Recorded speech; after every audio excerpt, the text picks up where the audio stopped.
Hello champions, welcome to your own YouTube channel that is Wings Academy Learn and Fly High।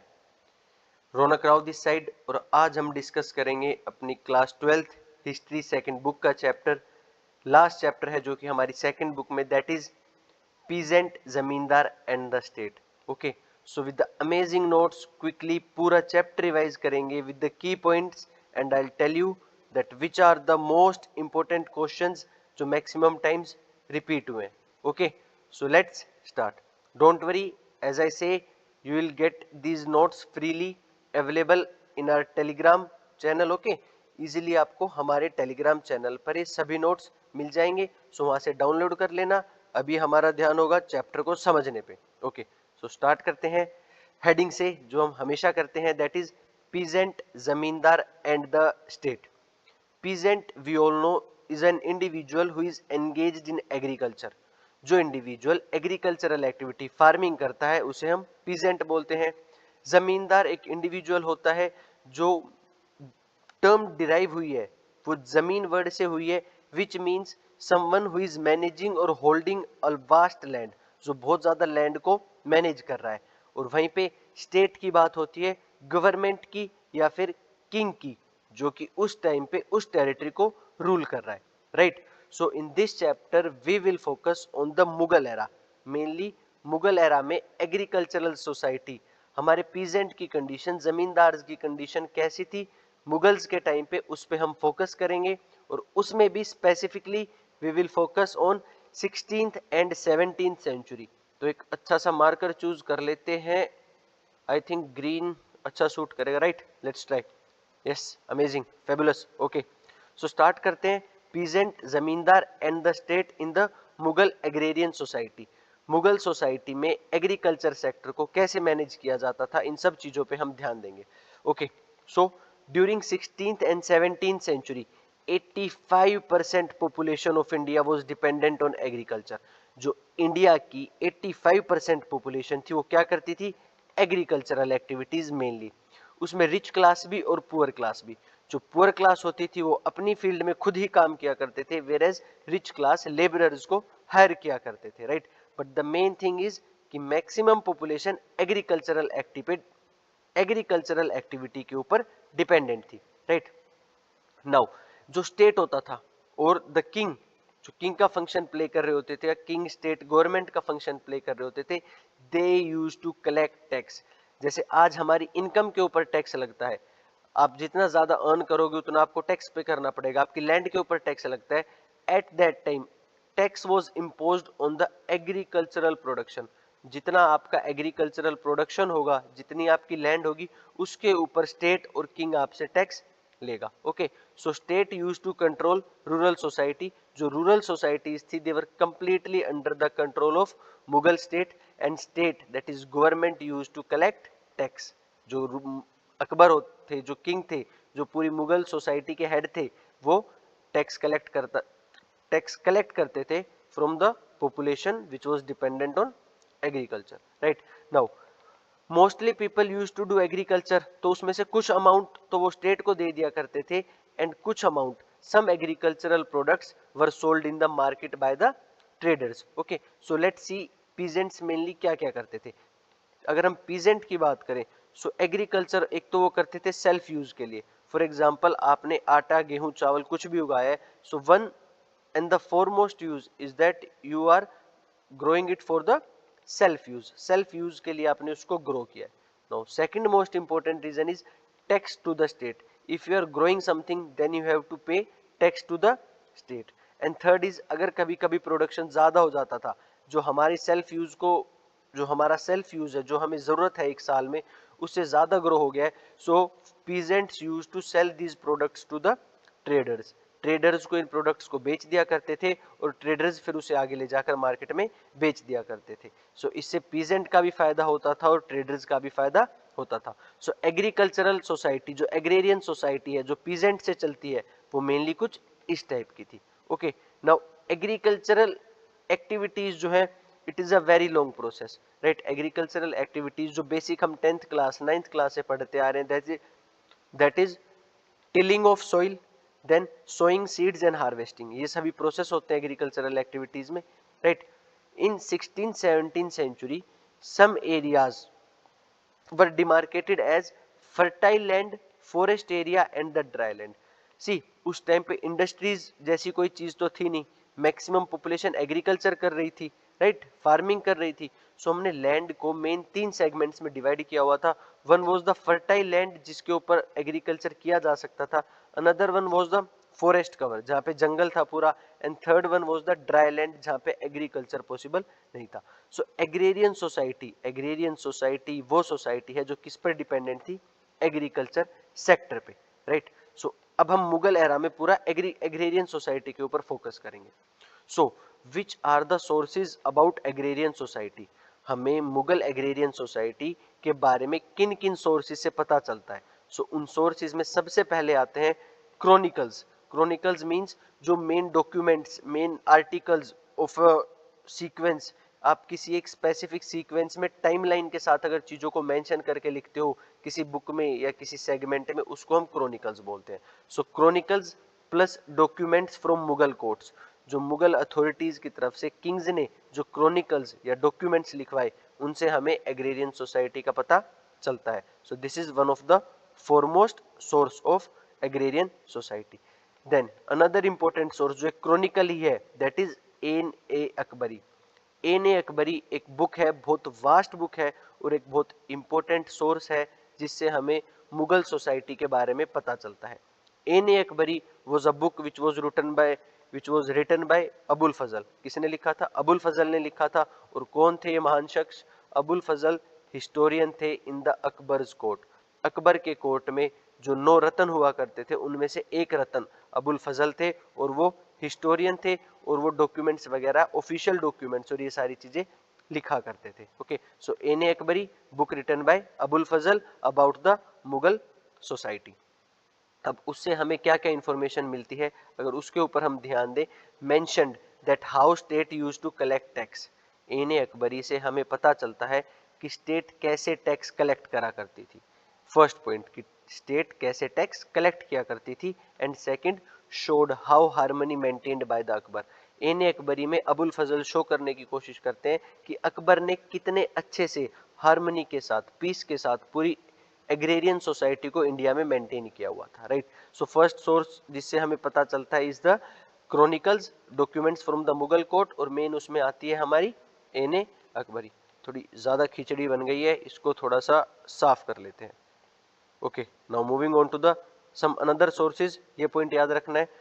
Then revenue records from Maharashtra, Rajasthan and Gujarat. कुछ revenue records मिले हैं, okay, कि कैसे क्या revenue system pattern होता था Deccan India में, mainly Maharashtra, Rajasthan और गुजरात वाले रीजन में। सो वहाँ के कुछ हमें रिवेन्यू रिकॉर्ड्स मिले हैं about the Mughal society. And third important source is east India companies record. East India company जो इंडिया में ट्रेड करने के लिए आई थी, उन्होंने जो भी एग्रेरियन सोसाइटी के बारे में लिखा, मुगल्स के टाइम के बारे में लिखा, it is one of the important source. ये तीनों सोर्सेज को याद रखेंगे ही ना, key point. Now moving on to the peasant, जो हमारे चैप्टर का फर्स्ट वर्ड है, that is peasants. Peasants were known as raiyat और मुजारियन। पीजेंट्स को जिन दो अलग नामों से जाना जाता था मुगल सोसाइटी में, जो हमें मेंशन मिलता है, दैट इज रयात और मुजारियन। मुगल सोसाइटी में इन दो नाम से पीजेंट को जाना जाता था। कुछ और टर्म्स भी हमें देखने को मिलती है, जैसे किसान और असामी। किसान आज भी टर्म यूज में है पीजेंट के लिए, फार्मर्स के लिए, बट बाकी टर्म्स अभी हमें प्रेजेंट में यूज में नहीं मिलती है, बट एमसीक्यू में ये क्वेश्चन आ सकता है। So we should remember that raiyat, muzarian और असामी किसके लिए यूज की जाती थी टर्म, पीजेंट के लिए। अब हमें क्लासिफिकेशन मिलता है about the peasant. Mughal society में, मुगल एग्रेरियन सोसाइटी में there were two kinds of peasant, दो टाइप्स के पीजेंट थे।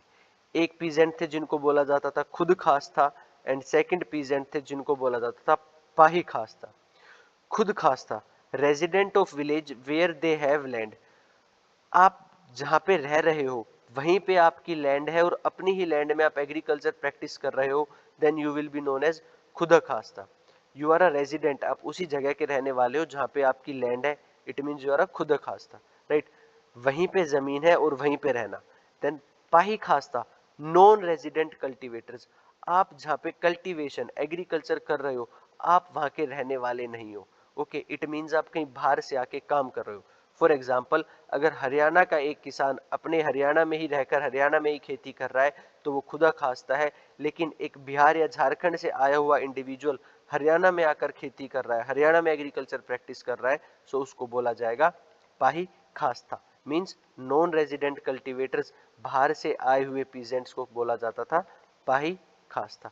अब कोई इंडिविजुअल उस टाइम में अपना घर छोड़ के किसी दूसरी स्टेट या दूसरी सिटी में जाके क्यों काम करता था? सो उसके दो रीजन थे। One is by choice. By choice means अपनी मर्जी से कभी कभी वो जाना पसंद करते थे, तो कभी कभी उन्हें फोर्स करा जाता था। बाय चॉइस में अगर हम बात करें, अगर उनके एरिया में रिवेन्यू ज्यादा है, टैक्स बहुत ज्यादा लिया जा रहा है, तो वो उस जगह छोड़ के दूसरी जगह चले जाते थे जहां पे रिवेन्यू या टैक्स कम था। ये उनकी मर्जी थी। देन बाय फोर्स, कभी कभी इकोनॉमिक कंडीशन इतनी खराब हो जाती थी, ड्रॉट आ जाता था, फेमाइन आ जाता था, एपिडेमिक आ जाता, कोई महामारी आ जाती थी कि इकोनॉमिक कंडीशन खराब होने की वजह से उन्हें उस जगह को छोड़कर जाना पड़ता था और दूसरी जगह जाकर फील्ड में काम करना पड़ता था। These two terms are very very important. अपने जहां पे रह रहे हो वहीं पे फील्ड में काम कर रहे हो, खुदा खास्ता कहीं और जाके बाहर फील्ड में काम कर रहे हो, then it is pahi khasta. Okay, clear? Now moving on to the another important topic, that is irrigation and technology. Irrigation और टेक्नोलॉजी ने बहुत इंपॉर्टेंट रोल प्ले किया है मुगल एरा में एग्रेरियन सोसाइटी को इंप्रूव करने के लिए, एग्रीकल्चर सेक्टर को इंप्रूव करने के लिए बहुत इंपॉर्टेंट रोल प्ले किया है। आइए देखते हैं। सो 16-17 सेंचुरी में एग्रीकल्चरल प्रोडक्शन बहुत ज़्यादा इंक्रीज होता है और उसके रीजंस आपसे पूछे जाते हैं। Reason for expansion of agriculture, कि जो एग्रीकल्चर इतना ज़्यादा एक्सपेंड हुआ मुगल टाइम में या मुगल एग्रेरियन सोसाइटी में, तो उसके क्या रीजन थे? सो एक तो आता है अबंडेंस लैंड, लैंड बहुत ज्यादा अवेलेबल थी एग्रीकल्चर करने के लिए। Then available labour, land available थी और लैंड में काम करने के लिए लेबर, वर्किंग क्लास भी बहुत ज्यादा अवेलेबल थी। And then is mobility of peasants. Mobility of peasants आप समझ सकते हैं that peasants use to settle down and they use to function the agricultural activities and sometimes they even use to move. Means peasants बहुत ज्यादा active थे farming करने में, agriculture करने में, क्योंकि यही मेन ऑक्यूपेशन था। ओके, सो तीन ये इंडिविजुअल पॉइंट होते हैं। अबंडेंस लैंड, लैंड बहुत ज्यादा होना, अवेलेबल लेबर, लेबर बहुत ज्यादा अवेलेबल होना काम करने के लिए, मजदूर, muzarian, and then peasants, mobility of peasants. Now another important term, agriculture was dependent in monsoon. उस टाइम पर हमारे पास ज्यादा फैसिलिटीज नहीं थी, सो मोस्टली एग्रीकल्चर किस पर डिपेंड करता था? मॉनसून पर, plus irrigation facilities. Irrigation facilities भी कभी कभी स्टेट प्रोवाइड कर देती थी। For example, new canals made by state. जो स्टेट में गवर्नमेंट में किंग होता था, अकबर, औरंगजेब, शाहजहां, कोई किंग होते थे, so they use to build canals. Canals means नहर। वो छोटी नहर बना देते थे जो मेन रिवर से उसको ज्वाइन करती थी और जिससे लोग अपनी फील्ड्स में इरिगेशन किया करते थे। जैसे शाहजहां नहर का एग्जांपल गिवन है आपकी बुक में। Okay, so building of canals. Then wooden plough with iron tip. Plough introduce किया गया, wooden plough with iron tip. और अगर प्लो की टिप आयरन की होगी तो ज्यादा अच्छी से मिट्टी को डिग आउट कर पाएगा, मींस ज्यादा सोइल की फर्टिलिटी बाहर निकल कर आएगी and it will definitely lead to higher agricultural production. तो इस चीज का ध्यान रखेंगे। Then fifth point is use of oxen in the field. Oxen का यूज किया जाता था। Oxen is counterpart of cow. Cow के अपोजिट जेंडर को हम ऑक्सन बोलते हैं, जिनको हम हिंदी में बैल भी बोलते हैं। So use of oxen in the field, जिससे एग्रीकल्चर ज्यादा अच्छा होता था। And then next point is hoeing and weeding. Hoeing and weeding हम करते थे। हो एक स्पेसिफिक काइंड ऑफ टूल होता है मिट्टी को खोदने के लिए, एंड वीडिंग मीन्स जब आप अनवांटेड प्लांट्स को हटा देते हो, जब आपकी मेन क्रॉप के साथ कुछ छोटी मोटी घासें हो जाती है और उनको आप वीड आउट कर देते हो, देन इट इज वीडिंग। सो याद रखेंगे कि एग्रीकल्चरल प्रोडक्शन किन चीजों से अच्छा हो रहा था? Abundance land, available labour, mobility of peasant, then irrigation facilities like building of canals, then use of wooden plow with iron tip, use of oxen in field, and then hoeing and weeding. There are many points which you should remember. अगर हम उस time पे crops की बात करें तो mainly दो type के क्रॉप्स होते थे, राबी क्रॉप और खारिफ क्रॉप। और कभी कभी मॉनसून अच्छा हो जाता था, so there used to be 3 time growth as well, जिसमें जैद या कोई और बाकी टाइप्स के क्रॉप्स आ जाते थे। And mainly these things were grown. Initial stage में 16-17 सेंचुरी में राइस, मिलेट्स और व्हीट ही ग्रो किए जाते थे। सो ये हम याद रखेंगे। Then there is a specific term which is given, that is जिन्स ए कामिल। जिन्स ए कामिल टर्म यूज की जाती थी फॉर द परफेक्ट क्रॉप, जो क्रॉप बिल्कुल परफेक्ट होता था, जिसको आप मार्केट में सेल करके काफी प्रॉफिट अर्न करते थे। So perfect crops were known as जिन्स ए कामिल, which means more perfect crop more profit. और उसका एग्जाम्पल है cotton and sugarcane. Cotton and sugarcane are some examples of Jinse Kamil crop. So this is an article. It's an article mainly about irrigation in the rural areas. देखो इस image में आप देख सकते हो कि कैसे ऑक्सन का यूज करके और ये मशीन को रोटेट करके इरिगेट किया जा रहा है। ठीक है, कि ये टरबाइन घूमती है और ये बकेट से लगी हुई है, नीचे से वेल में से पानी को ऊपर लेकर आती हैं और ये फील्ड में जाता है। और ये रोटेट किस वजह से कर रहा है? Because of the movement of these oxen and farmer around this turbine और मशीन। ओके, सो ऐसी इरिगेशन फैसिलिटीज वहां पर अवेलेबल थी, और इरिगेशन अच्छा होता है तो वी ऑल नो एग्रीकल्चर अच्छा ऑटोमेटिकली हो जाता है। एट द सेम टाइम हम देखते हैं कि कुछ न्यू क्रॉप्स भी इंट्रोड्यूस करे गए थे, लाइक मेज, potato, tomato, chillies, pineapple and papaya. ये आए थे new world. New world means American world. America से ये क्रॉप्स यूरोप आए और यूरोप से ट्रेवल होकर इंडिया तक पहुंचे। ठीक है, so new crops were introduced in the Mughal agrarian society. Then village community. Then another important topic is village community. अगर हम विलेज कम्युनिटी की बात करें, विलेज की बात करें, सो उसको हम तीन मेन पार्ट्स में डिवाइड कर सकते हैं, that is cultivators, mainly peasant. Then panchayat. Panchayat you all know, जिसमें एक हेड होता है, 5 पंच होते हैं और पूरी गांव की रूरल सोसाइटी की मीटिंग होती है, और उस पंचायत का जो हेड होता है उसको हम बोलते हैं विलेज हेडमैन, मंडल और muqaddam. Okay, so this is about the village community और village panchayat. Clear? So now अगर हम सोसाइटी के सेक्शन की बात करें, सो सोसाइटी में कुछ लोग ऐसे भी होते थे जिनके पास अपनी खुद की लैंड नहीं थी। So what they used to do, they used to work as labourers in the field of other. वो दूसरों की फील्ड में लेबरर का काम किया करते थे। These were the menial work, और उनको बोला जाता था मजूर। जैसे आज हम काम करने वाले को मजदूर बोलते हैं, उसी टाइम पे उस सोसाइटी में लेबरर्स को मजूर टर्म से डिनोट किया जाता था। And eight the same time हमें एग्जाम्पल देखने को मिलता है that caste system persisted in the Mughal agrarian society. उस टाइम पे भी कास्ट सिस्टम होता था। ओके, सो कुछ ऐसी कास्ट थी जिनको अच्छे से ट्रीट नहीं किया जाता था। फॉर एग्जाम्पल हलाल खोरन वो लोग थे who use to work as scavengers, killing of animals and taking out their skin, और स्किन से कुछ चीजें बनाना। So those were known as halal khoran scavengers in Muslim community. And malhazadas means sons of boatmen. Bihar में जो boat चलाने वालों के सन होते थे, मेल चाइल्ड होता था, उनको स्लेव की तरह ट्रीट किया जाता था, and they were known as mallahzadas. और इन लोगों को बोला जाता था कि आप कहाँ पे रहोगे? विलेज के बाहर। मोस्ट इंपोर्टेंट टर्म इज जिनको सोसाइटी में कास्ट सिस्टम में जिनको अच्छी रेप्यूटेड पोजीशन नहीं मिली हुई थी, they were forced to live outside the society, outside the village. Village के बाहर आउटस्कर्ट पे उनको रहने के लिए बोला जाता था। नाउ हम देखते हैं what is the correlation. Sorry, इस वर्ड को ठीक कर लेना, it's caste, it's not case, it's caste slash poverty is equal to social status. आपकी कास्ट क्या है और आप कितने अमीर या गरीब हो, उससे आपका सोशल स्टेटस डिसाइड होता था। फॉर एग्जाम्पल अगर हम इनिशियल फेज में देखें तो मारवाड़ और राजपूत वो कास्ट होती थी जो लोग पीजेंट का काम करते थे। वहीं पे जाट कम्युनिटी एमर्ज होती है जो पीजेंट का काम करती थी, लेकिन मारवाड़ और राजपूत हाई स्टेटस था पीजेंट्री सोसाइटी में, वेयर एज जाट्स को लो स्टेटस मिला हुआ था in the peasantry society.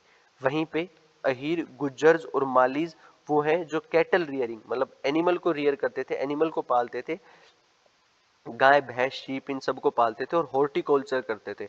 Horticulture means growing vegetable and fruits.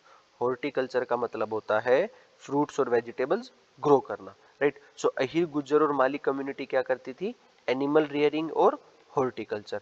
वहीं पे सैडगोप्स एंड कैवर्ताज करते थे पेस्टोरल एंड फिशिंग। बाद में ये भी पीजेंट बन गए थे। Now why I have mark these two terms, ये एमसीक्यू में बहुत बार पूछा जा चुका है बोर्ड में, कि कौन सी वो कम्युनिटी है जो फिशिंग या पेस्टोरल फार्मिंग करती थी, दैट इज सैडगोप्स एंड कायवर्ताज। अगर पूछा जाता है कैटल रियरिंग और हॉर्टिकल्चर तो कौन करते थे, अहीर गुज्जर एंड मालीज। सो ये हम याद रखेंगे, भूलेंगे नहीं कि कौन सी कम्युनिटी कौन सा टास्क परफॉर्म कर रही है।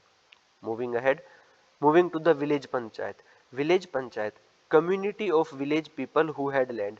विलेज पंचायत में मेनली उन्हीं लोगों को इंक्लूड करा जाता था जो विलेज के होते थे और उनके पास क्या होती थी, लैंड होती थी, जो प्रॉपर्टीड मैन होते थे जिनके पास लैंड होती थी। मोस्टली लो कास्ट और मीनियल्स नॉट इंक्लूडेड। गांव की पंचायत में जो लो कास्ट पीपल होते थे, कुछ जैसे हमने ऊपर डिस्कस करा, हलोल खोरंज और मलाही जादाज, या फिर जो मीनियल एक्टिविटीज करते थे उनको पंचायत में इंक्लूड नहीं करा जाता था।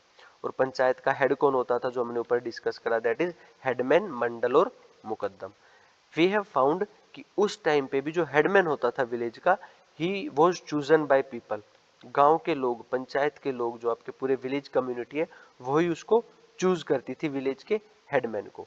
Now moving on to the another important function, क्या वर्क होता था पंचायत का, पंचायत में क्या फंक्शन प्ले करती थी, या इनडायरेक्टली पूछ सकता है कि गांव का जो हेडमैन होता था उसका क्या फंक्शन होता था। So answer will be same, that is look after the village. Village का ध्यान रखना और अकाउंट्स रिकॉर्ड को मैनेज करके रखना कि किस इंडिविजुअल ने, किस पीजेंट ने कितना टैक्स दिया है, कितना टैक्स नहीं दिया है। सो पूरा अकाउंट रिकॉर्ड को मैनेज करके रखना और गांव का ध्यान रखना, look after the village. Then welfare activities, village में लोगों की लाइफ को इजी करने के लिए वेलफेयर एक्टिविटीज करना और कॉमन फाइनेंशियल पूल बनाना। कॉमन फाइनेंशियल पूल मीन सभी लोग उसमें कंट्रीब्यूट करते थे और उस पैसे को फिर विलेज की डेवलपमेंट के लिए यूज करा जाता था। So common financial pool and welfare activities. Then another important work is maintain caste boundaries. Village को डिवाइड किया जाता था सेगमेंट्स में, ब्लॉक्स में, कि इस ब्लॉक में इस कास्ट के लोग रहेंगे, दूसरे ब्लॉक में दूसरे कास्ट के लोग रहेंगे, और इंश्योर किया जाता था कि एक कास्ट की शादी दूसरे कास्ट के इंडिविजुअल के साथ नहीं हो रही है। So to maintain caste boundaries, to maintain boundaries मतलब दो कास्ट के लोग आपस में ज्यादा मिक्स ना हो। So to maintain caste boundaries this was practised and put fines plus punishment. और अगर देखा जाता था कि कोई अपनी कास्ट बाउंड्री को overcome over I should not say overcome, like अगर उसको कोई क्रॉस करने की कोशिश कर रहा है, लाइक अपनी बाउंड्री से बाहर जाकर कोई एक्ट कर रहा है कि उसके पास अपनी कास्ट के अकॉर्डिंग वो परमिशन नहीं है लेकिन फिर भी वो करने की कोशिश कर रहा है, सो उसके ऊपर फाइन लगाया जाता था और पनिशमेंट भी मिलती थी। कभी कभी तो ऐसी पनिशमेंट दे देते थे कि आपको ये गांव छोड़कर बाहर जाना पड़ेगा। Okay, so village panchayat use to play a very crucial role. आप कह सकते हो it was a sort of local government, की जो विलेज पंचायत थी वो क्या थी, वहां पे लोकल गवर्नमेंट का रोल प्ले करती थी। विलेज पंचायत के साथ साथ ही उसके नीचे एक सब ग्रुप आता था जिसको बोला जाता था जाति पंचायत। जाति पंचायत मींस हर एक जाति, हर एक कास्ट की भी अपनी अलग अलग पंचायत होती थी। ऐसे समझो, एक गांव में मान लो चार जाति हैं, एक गांव में चार जाति, चार कास्ट के लोग रहते हैं, तो एक पूरे गांव की पंचायत होगी जिसे विलेज पंचायत बोला जाएगा। लेकिन हर जाति की भी अपनी एक एक पंचायत होगी, मींस इस गांव में चार जाति पंचायत होगी जो अपनी जाति के मैटर्स के साथ डील करेगी। ओके, सो अपनी जाति में अगर कुछ डिस्प्यूट अराइज होता है, सो रिजोल्व डिस्प्यूट, मैरिज को रिलेटेड और नॉर्म्स को फॉलो कर रहे हैं लोग, नहीं कर रहे मेरी कास्ट में, उस चीज को कौन मैनेज करता था, दैट इज जाति पंचायत। सो it was a sort of local government जो आज हम डेमोक्रेटिक इंडिया में देखते हैं, राइट।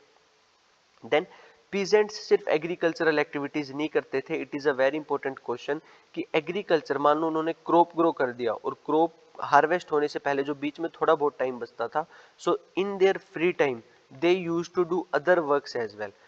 बाकी कुछ काम भी किया करते थे। फॉर एग्जाम्पल क्राफ्ट प्रोडक्शन में इन्वॉल्व हो जाना, डाइंग करना, टेक्सटाइल प्रिंट करना, बेकिंग करना, या firing of pottery, pottery pots वगैरह बनाना। तो पीजेंट्स ये सभी काम भी किया करते थे to have a good income, good income के लिए। देखो ये इमेज बहुत अच्छे से रिप्रेजेंट करती है, that is a meeting between traders and the जाति पंचायत, सॉरी विलेज पंचायत, कि विलेज के कुछ हेडमैन और कुछ मेन इंडिविजुअल जाकर मीटिंग कर रहे हैं। जैसे आज भी हमारे गांव की पंचायत में ऐसे होता है। ये देखो ड्राइंग की जगह क्या बना दिया मैंने। Okay, so you should remember this, ध्यान रखना है बच्चों इसका। ये चैप्टर पूरा आपको भी पता है 15 टू 20 पेजेस का, उसमें से most important, see let me share an incident. ये मैंने तब लिखा था फंक्शंस ऑफ पंचायत जब मैं 12th क्लास में था, and now I am taking a class for 12th class, right. मैं स्कूल में भी 12th क्लास को पढ़ा रहा हूँ and online mode as well, आप सभी के लिए लेक्चर रिकॉर्ड कर रहा हूँ। सो मैंने उस टाइम पे लिखा था, सो ये क्वेश्चन तब भी इंपॉर्टेंट था और आज भी बहुत ज्यादा रेलेवेंट और इम्पोर्टेंट है। Okay, so you should remember this. Now moving on to the, कि सभी पीजेंट्री का काम नहीं करते थे, there was certain people who used to perform work of artisans as well, artisan का भी काम करते थे। For example potters, blacksmith, goldsmith, barbers and carpenters. Okay, so people were indulge in various activities, ठीक है, earn agricultural harvest plus land, ठीक है, सो they use to earn. अब जो लोग एग्रीकल्चर नहीं कर रहे हैं, फॉर एग्जाम्पल विलेज आर्टिसंस जो कारपेंटर का काम कर रहे हैं, बार्बर का काम कर रहे हैं, गोल्ड स्मिथ का काम कर रहे हैं, वो क्या करते थे कि जो एग्रीकल्चर कर रहे हैं उनसे एग्रीकल्चरल ग्रेन्स ले लिया करते थे और बदले में उनको सर्विस प्रोवाइड कर दिया करते थे। बार्बर ने अपनी सर्विस प्रोवाइड कर दी बाल काटने के लिए, पोटर ने कोई पोट अवेलेबल कर उनको दे दिया। So this system use to exist. और कभी कभी विलेज आर्टिसंस अगर कोई बहुत अच्छा काम करते थे तो कभी कभी स्टेट और इंडिविजुअल पंचायत भी उनको खुश होकर कभी कभी लैंड गिफ्ट कर दिया करती थी और उस लैंड को बोला जाता था मिराज या वतन, उस लैंड को बोला जाता था मिराज और वतन। Then there used to be a system जिसको बोला था jajmani system. Jajmani system is very very important. It was a sort of barter system which existed in Bengal. Definition देखते हैं, occupational caste provide service to the landowning class that is jajbans in exchange for things like grains. जब जो occupational caste है मतलब जो लोग occupation इन काम को कर रहे हैं, blacksmith, potter, goldsmith, ये सर्विस प्रोवाइड कर रहे हैं किनको, जजमानी क्लास को। जजमानी क्लास जिनको जजमान बोलते हैं ना, यजमान, जजमान मीन्स लैंड ओनिंग क्लास, जो रिच लैंड ओनिंग क्लास है, और बदले में लैंड ओनिंग क्लास उनको क्या पे कर रही है, ग्रेन्स, ग्रेन्स दे रही है, बाकी चीजें प्रोवाइड कर दे रही है। ऑल्दो कोइंस भी एग्जिस्ट करते थे, silver coins, copper coins exist करते थे, but jajmani system was a sort of barter system जहां पे आप सर्विस के बदले, आप अपनी सर्विस के बदले लैंड ओनिंग क्लास से क्या ले रहे हो, बदले में ग्रेन्स ले रहे हो या कोई बेसिक कमोडिटी ले रहे हो।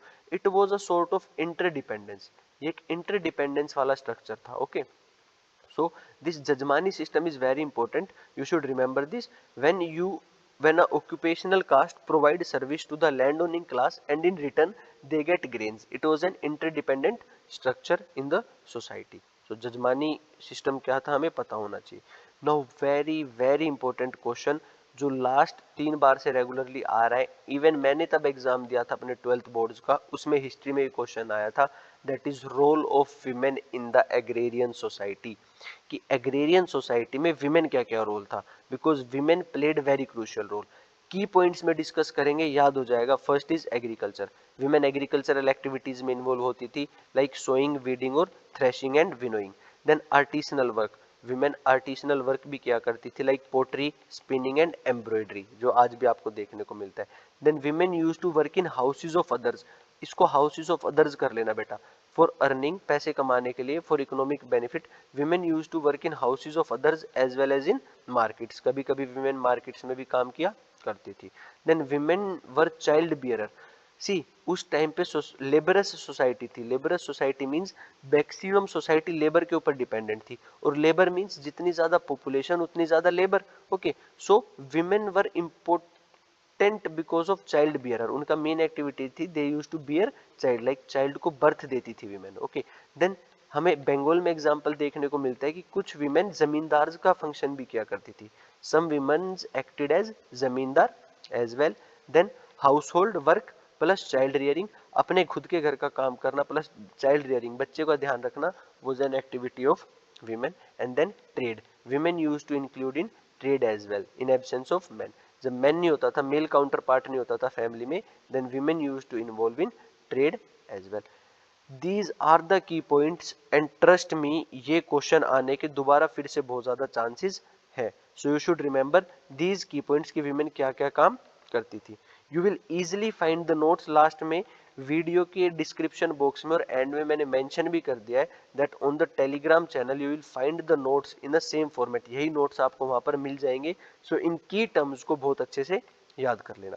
बट उस टाइम पे भी सोसाइटी में विमेन के साथ कुछ इनजस्टिस होता था, another important topic, wait a bit. Okay, so women used to face injustice, discrimination होता था। for example menstrual cycle, during the time of their periods they were not allowed to enter the grooves of betel leaves, पान की जहाँ पे खेती होती थी, पान के पत्ते को जहाँ पे उगाया जाता था, वहां पे विमेन को अलाउ नहीं करते थे when they were going through their menstrual cycle. Plus they were not allowed to touch plough, और उनको प्लो जो हल होता है उसको भी टच करने की परमिशन नहीं थी। Then less freedom, women were not provided much freedom. Then under strict control of male, husband के मेल काउंटर पार्ट के कंट्रोल में बहुत ज्यादा वीमेन रहती थी। And society was slightly rigid, जो सोसाइटी थी वो उनके नॉर्म से थोड़े से रिजिड थे। लेकिन कुछ पॉजिटिव एस्पेक्ट्स भी थे, like less women in number remarriage, women बहुत कम होती थी। लाइक अगर विमेन की बेबी बर्थ के टाइम पे डेथ हो गई है, माल न्यूट्रिशन की वजह से डेथ हो गई है, so widow remarriage was a practice, widow remarriage practice होती थी। लाइक मैं दो कोरिलेट कर रहा हूँ कि विमेन की कमी होने की वजह से विमेन को रीमैरिज करने की परमिशन होती थी। Okay, so there was situation of remarriage. And dowry वाला सिस्टम नहीं था। अभी हम क्या देखते हैं कि विमेन को डोरी देनी पड़ती है। Eight that time bride price was fixed, कि जिस इंडिविजुअल को ब्राइड से विमेन से शादी करनी है उसको प्राइस देना पड़ेगा विमेन की फैमिली को। So bride price was fixed. And women sometimes used to inherit property rights as well. ये मिडिल और पुअर क्लास में नहीं होता था, बट रिच क्लास में विमेन के पास प्रॉपर्टी राइट्स भी होते थे। Just excuse me, let me take a sip of water. Okay, तब तक एक बार आप दोबारा ये वाले पॉइंट्स अच्छे से देखो। मेरे को 1 मिनट का टाइम दो, तब तक एक बार अच्छे से ये वाले पॉइंट्स दोबारा रिवाइज करो कि विमेन क्या रोल प्ले करती थी।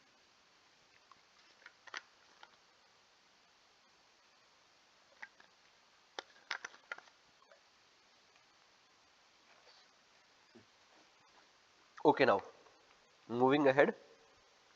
गला सूख जाता है भाई इतने टाइम तक रेगुलरली बोलते बोलते, right. Now moving on to the another important topic, that is forest and tribes. उस टाइम पे हमने ऊपर डिस्कस करा कि फॉरेस्ट एरिया बहुत ज्यादा अवेलेबल था। सो फॉरेस्ट में रहने वाले लोगों को basically we use to call them jungli. आज के टाइम में हम जंगली टर्म यूज करते हैं अनसिविलाइज्ड लोगों के लिए, but at that time we use to use this term jungli. जंगली टर्म का यूज होता था for the people who were dependent on forest, जो फॉरेस्ट पे डिपेंडेंट थे, हंटिंग गैदरिंग का काम करते थे और शिफ्टिंग कल्टीवेशन प्रैक्टिस करते थे, दोज वर टर्म्ड एज जंगली। और फॉरेस्ट को जंगल और खरबंदी नाम से जाना जाता था एट दैट टाइम। मुगल जो हमें क्रॉनिकल्स मिले उनमें हमने जंगल के लिए, फॉरेस्ट के लिए जो टर्म मिली है दैट इज खरबंदी। Then people use to hide in forest, no tax sinful act. For example अगर इंडिविजुअल ने कोई टैक्स पे नहीं किया है या फिर वो कोई क्राइम करके भाग गया है, सो उसके लिए जो सबसे बेस्ट हाइड करने का प्लेस होता था it was forest area. Then ये मैं आपको की पॉइंट्स बता रहा हूँ that why forest was important, कि फॉरेस्ट इतना इंपॉर्टेंट क्यों था। ठीक है, why forest played a very crucial role. Then elephants for military, kings को अपनी मिलिट्री में एलिफेंट्स की जरूरत होती थी। सो उन एलिफेंट्स को कैप्चर किया जाता था, ट्रेन किया जाता था from the forest area. So elephants का सेल परचेज बहुत ज्यादा होता था। Then king use to conduct hunting expedition, king hunting के लिए जाता था, शिकार पे जाता था, शौक होता था। So hunting expeditions use to take place. And then trade in commodities like honey, bees wax और गमलैक।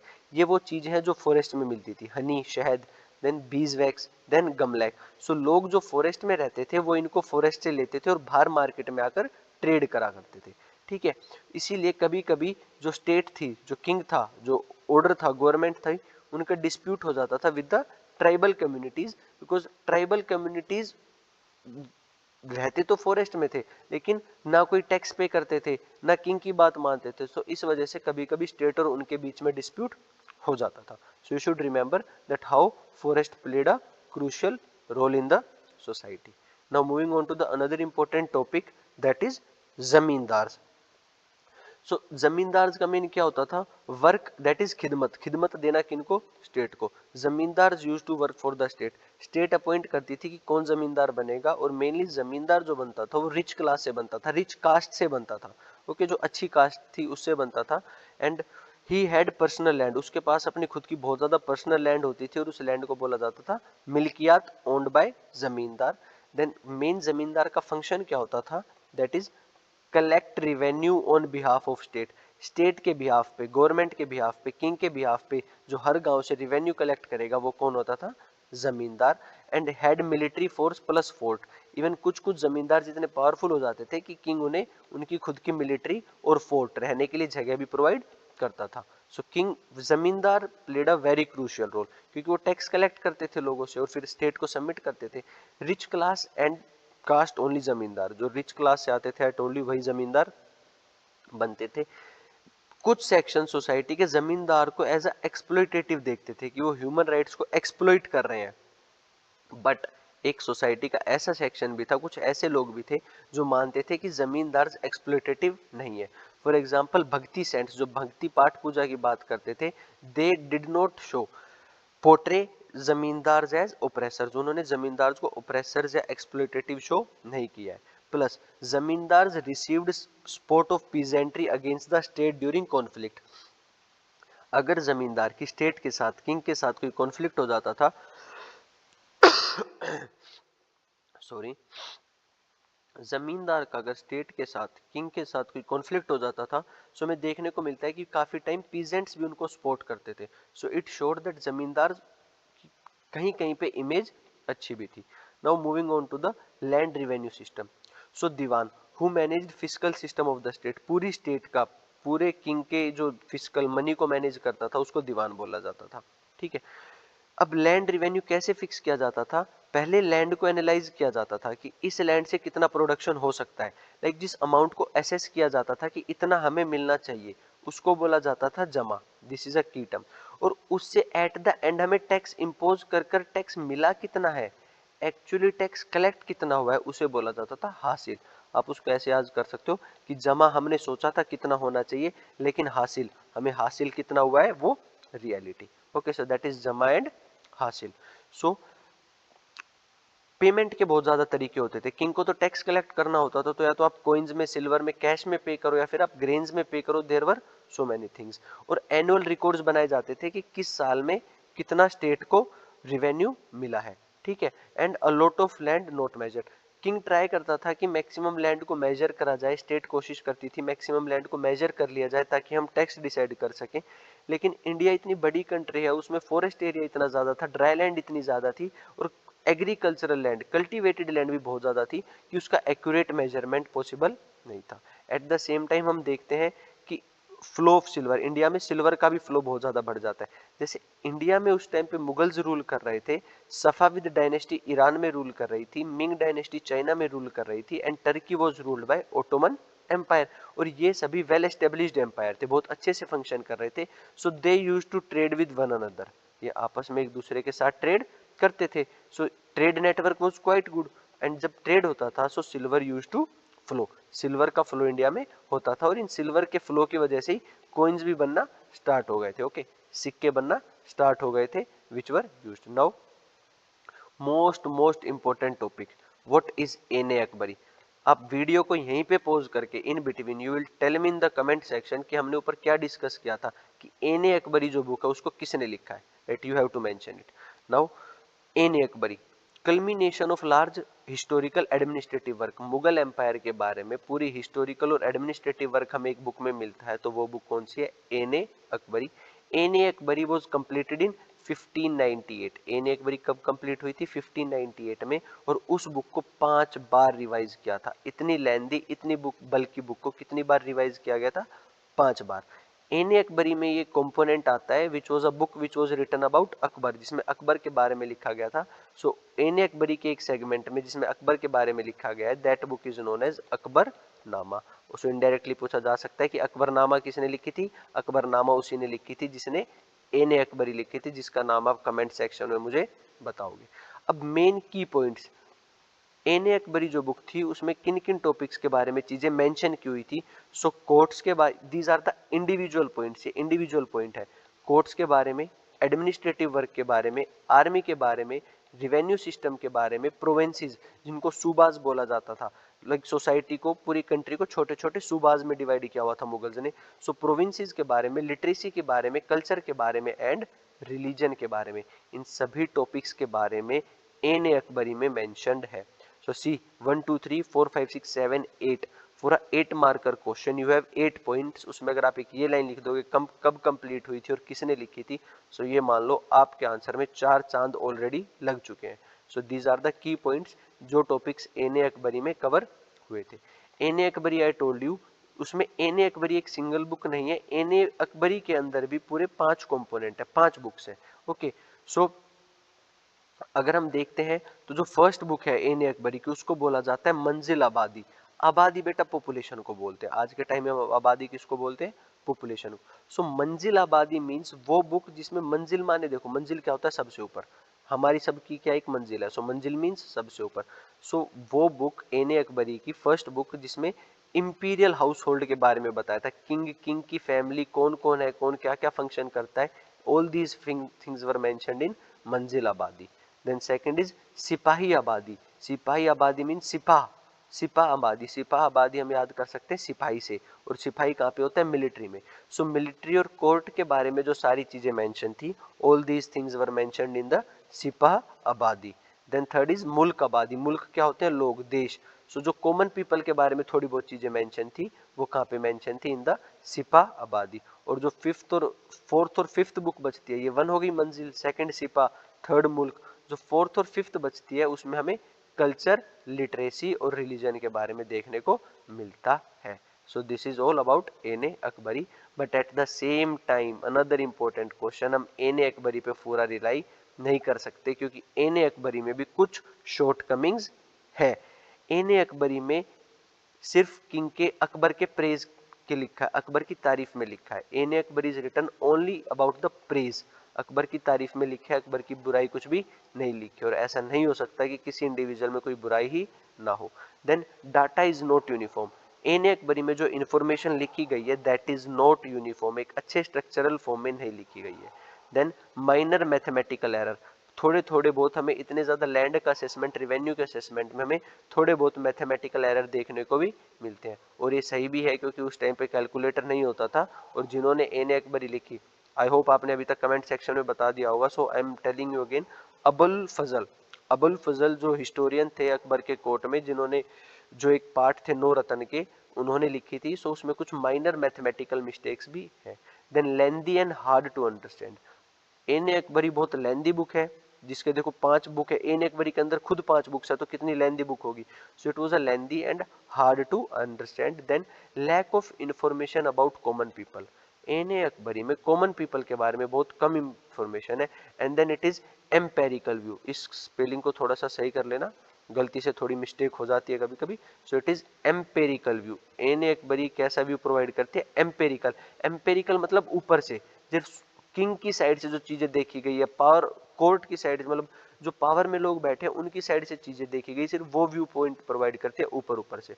So that's all for today. I hope आपको अच्छी लगी होगी, और 40-42 मिनट्स में हमने आपकी हिस्ट्री के पूरे चैप्टर को कवर कर लिया with the most important topics जो आपकी बुक में आ सकते हैं। So quickly just go through the notes, right. और नोट्स कहाँ पे मिलेंगे मैं फिर से बता देता हूँ एक बार, पे अटेंशन, ध्यान दो बच्चों। Now first of all, thank you so much for watching the video that is on our channel Wings Academy Learn and Fly High। Notes available है टेलीग्राम चैनल पर। आप टेलीग्राम चैनल पर आप अपने Telegram पर सर्च करना, और search नहीं भी करना तो आपको नीचे डिस्क्रिप्शन में लिंक मिल जाएगा, ठीक है। बोथ का, बोथ मीन्स आपको टेलीग्राम का भी लिंक मिल जाएगा और साथ साथ आपको व्हाट्सएप का भी लिंक मिल जाएगा। अब टेलीग्राम आपको क्यों ज्वाइन करना है? रीजन बिंग वहां पे आपको नोट्स मिलेंगे। और आपको व्हाट्सएप क्यों ज्वाइन करना चाहिए इफ यू फील?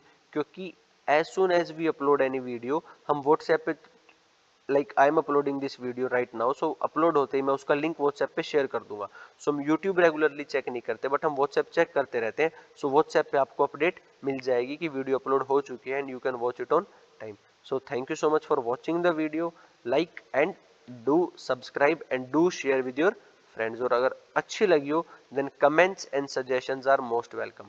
अगर कोई ऐसी चीज जो आप चाहते हो हम इंप्रूव करें, या जिसको सुधारा जा सकता है, या फिर कोई एनहेंसमेंट हम अपने काम में करें, then definitely do tell us in the comment section। Comments are most, I from my heart I welcome all the comments। okay, so जल्दी से बताओ वीडियो कैसी लगी, and it takes a lot of efforts, so do share with your friends ताकि उनके लिए भी काम थोड़ा सा आसान हो जाए। Take care, bye bye. और एग्जाम होने के बाद कैसा एग्जाम गया, do tell me in the comment section. Thank you so much.